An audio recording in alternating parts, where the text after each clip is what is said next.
سویا ہوا مقدر، سویا ہوا مقدر اپنا جگہ رہے ہیں، سویا ہوا مقدر اپنا جگہ رہے ہیں، جزاک اللہ، سویا ہوا مقدر اپنا جگہ رہے ہیں۔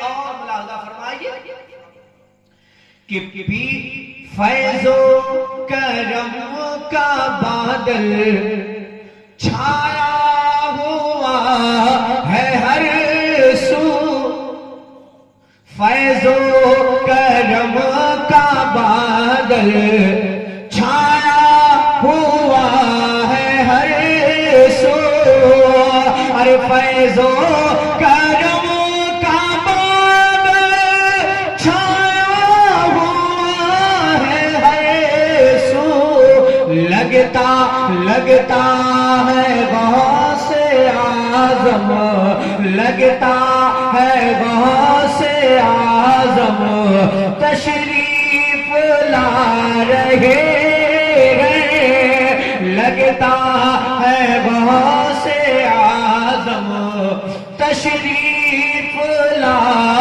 رہے ہیں۔ اور حضرات سرکار غوث اعظم کی بارگاہ میں ایک بزرگ آئے اور انہوں نے کہا کہ حضور، وہ بھی بزرگ، اور جو بیٹا پیدا ہوتا ہے وہ بھی بزرگ، لیکن وہ بیٹا نہیں ہے، وہ بیٹی پیدا ہوتی ہے۔ سرکار غوث اعظم کی نگاہ سے پھر وہ بیٹا بنتے ہیں۔ حضرت خواجہ صحاب الدین سہروردی، جن سے سہروردیہ سلسلہ چل رہا ہے، سرکار غوث اعظم کی بارگاہ میں ان کے والد گرامی آتے ہیں اور کہتے ہیں حضور آپ دعا فرمائیں کہ اللہ تعالیٰ میرے یہاں کوئی بیٹا دے دے۔ دعا ہو گئی، اب جب گھر میں ولادت کا وقت آیا تو بیٹا نہیں بیٹی پیدا ہوئی۔ اب جب بیٹی پیدا ہوئی تو خواجہ صحاب الدین سہروردی کے والد گرامی بیٹی کو لے کر غوث کی بارگاہ میں کہا حضور آپ نے تو بیٹا کہا تھا، یہ تو بیٹی پیدا ہوئی۔ کہا کیا کہہ رہے ہیں، کیا کہہ رہے ہیں، بیٹی پیدا ہوئی؟ اس کے کپڑے پر ایک چادر تری ہوئی تھی، چادر سے اڑا کر کے لے کے آئے تھے۔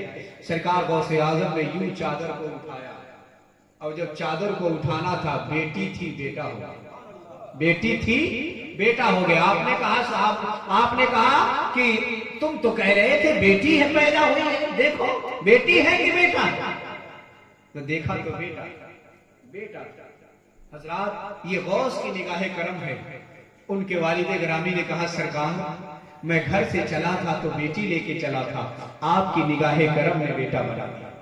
وہی آگے چل کے حضرت خواجہ شہاب الدین سہروردی جیسے بزرگ بن کے چمکے۔ حضرات جن سے سہروردی سلسلہ چل رہا، شاید اسی کی ترجمانی کر رہا ہے سرکار غوث اعظم کی بارگاہ میں کہ پیران پیر ہیں وہ، یعنی پیروں کے پیر ہیں۔ پیران پیر کا مطلب پیروں کے پیر، پیران پیر ہیں وہ، روشن ضمیر ہیں وہ، کہ پیران پیر ہیں وہ،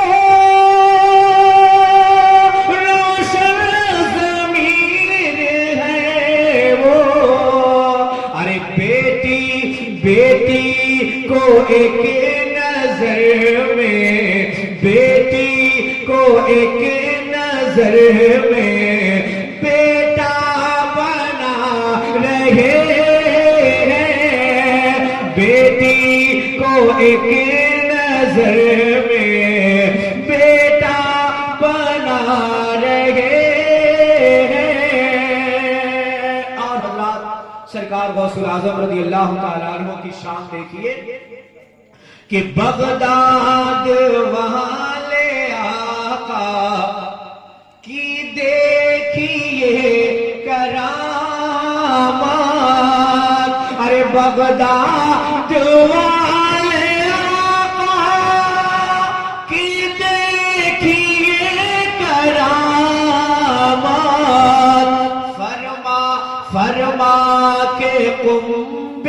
اذنی فرما کے قم بے اذنی مردے جیلا رہے ہیں، فرما کے قم بے اذنی مردے جیلا رہے ہیں۔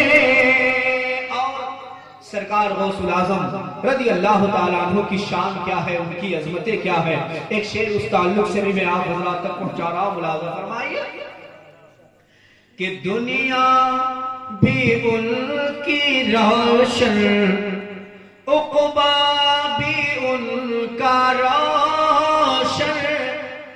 سرکار غوث اعظم سے جس کو نسبت ہو گئی اس کی دنیا بھی کامیاب ہے، اس کا آخرت بھی کامیاب ہے، دونوں جگہ اس کے وارے نیارے ہیں۔ شاعر کہہ رہا ہے کہ دنیا بھی ان کی روشن، عقبیٰ بھی ان کا روشن، ارے دنیا بھی ان کی روشن، عقبیٰ بھی ان کا روشن، جو بزم اولیاء کی، جو بزم اولیاء کی محفل میں آ رہے ہیں، جو بزم اولیاء کی محفل میں آ رہے ہیں، سویا ہوا مقدر اپنا جگہ رہے ہیں۔ سرکار غوث اعظم رضی اللہ تعالیٰ عنہ، چونکہ ابھی یہاں آنے کے بعد ایک ٹاپک ملا کہ سرکار غوث اعظم کی تعلیم کیسے ہوئی۔ حضرات 18 سال تک سرکار غوث اعظم رضی اللہ تعالیٰ عنہ اپنی ماں کی خدمت میں رہے۔ علاقے کے، آپ ایران کے رہنے والے تھے، ایران شہر کے ایک قصبہ تھا جس کا نام تھا گیلان، فارسی زبان میں اس کو گیلان کہتے ہیں، اور چونکہ عربی بھاشا میں گاف نہیں ہوتا اس لیے اس کو جیم میں بدل دیا جاتا ہے، گاف کو جیلان کہا جاتا ہے، اسی لیے شیخ عبد القادر جیلانی کہا جاتا ہے۔ جب آپ عربی میں حضرت عبد القادر کا نام لیں گے فارسی زبان میں تو آپ کہیں گے غوث اعظم گیلانی، گیلانی۔ سرکار غوث اعظم رضی اللہ تعالیٰ عنہ 18 سال تک آپ نے اپنی ماں کی خدمت کیا۔ اس کے بعد آپ نے کہا اے ابھی میرے دل میں خیال آتا ہے کہ مجھے بار بار ایسی آوازیں آتی ہیں عبد القادر تجھے کچھ بننا ہے۔ اے ابھی میرے دل میں خیال آتا ہے کہ میں دین کی تعلیم حاصل کروں، میں قرآن و حدیث کی تعلیم حاصل کروں۔ ایک دن سرکار غوث اعظم اپنے گھر سے باہر نکلے تو ایک آواز آئی، اے عبد القادر عاشق بننا چاہو گے یا محبوب بننا چاہو گے؟ عاشق بنو گے یا محبوب بنو گے؟ آپ آئے اور آ کے اپنی ماں سے کہا اے امی ایک آواز آ رہی ہے، عاشق بنو گے یا محبوب بنو گے؟ کیا کروں میں کیا کہوں، کیا جواب دوں؟ آپ کی امی نے کہا بیٹا کل جانا اور جو کسرا کا محل ہے، کسرا کا جو محل ہے، قیصر و کسرا جو اپنے وقت کے سب سے سپر پاور تھے، اس کا محل ویران پڑا ہے، اسی محل کے ایک کونے میں ایک مجذوب رہتے، ایک مستان رہتے، ایک اللہ کے ولی رہتے ہیں، جاؤ اور ان سے ملاقات کرنا اور انہی سے پوچھ لینا کہ کیا بننا بہتر رہے گا۔ آپ گئے اور جب ان سے ملاقات ہوئی تو کہا کہ حضور میں چاہتا ہوں کہ میں عاشق بنوں یا محبوب بنوں، آپ بتائیے میں کیا بنوں؟ سرکار غوث اعظم رضی اللہ تعالیٰ عنہ سے اس اللہ کے ولی نے کہا کہ عبد القادر آج جاؤ، کل آنا، کل میں تمہارے سوالوں کا جواب دوں گا، کل میں بتاؤں گا تمہیں کیا بننا چاہیے۔ دوسرے دن سرکار غوث اعظم بڑی تیاری کے ساتھ گئے کہ آج ہماری زندگی کا فیصلہ ہونے والا ہے کہ میری دشا کدھر ہوگی، میں کہاں جاؤں گا، میں کیا کروں گا۔ لیکن جب آپ پہنچتے ہیں تو جو جگہ تھی اس جگہ پہ آج کوئی نہیں ہے، آج اللہ کے ولی نہیں ہے۔ حیران ہو گئے بھئی اللہ کے ولی تو وعدہ کر کے وعدہ خلافی نہیں کرتے، اگر انہوں نے آج ہم کو بلایا ہے تو یہاں رہنا چاہیے ان کو، کہاں چلے گئے؟ ایک آدمی سے پوچھا تو انہوں نے بتایا کہ جو اللہ کے ولی کل تک یہاں بیٹھتے تھے، آج ان کا انتقال ہو گیا، ان کا انتقال ہو گیا۔ انہوں نے کہا ہائے اللہ، یہ کیا ہو گیا؟ بلایا تھا بتانے کے لیے اور بتانے سے پہلے دنیا سے چل گئے۔ جب ان کو پتا تھا کہ وہ دنیا میں زندہ نہیں رہیں گے تو کل ہی بتا دیا ہوگا۔ پھر انہوں نے پوچھا کہ یہ بتائیے کہ کہاں ان کو دفن کیا گیا ہے؟ کہا کون دفن کرتا ہے ان کو؟ جاؤ دیکھو وہاں پہ ایک لاش پڑی ہے، اس لاش کو چین کوے کھا رہے ہیں، وہی ان کی لاش ہے۔ آپ گئے، جانے کے بعد اللہ سرکار غوث اعظم ولیوں کے گھر پہ پیدا ہوئے۔ آپ کو پتا ہے کہ ولیوں کی شان کیا ہے۔ آپ گئے اور جا کر کے کہا اے اللہ کے ولی، اے مرد قلندر، آپ نے تو کل ہم سے وعدہ کیا تھا کہ بتائیں گے کہ عاشق بننا ہے کہ محبوب بننا ہے، اور آج ہی جب آپ دنیا سے چلے گئے اور یہ کیا حال آپ نے بنا رکھا کہ آپ کی لاش کو چیلتے ہوئے کھا رہے ہیں۔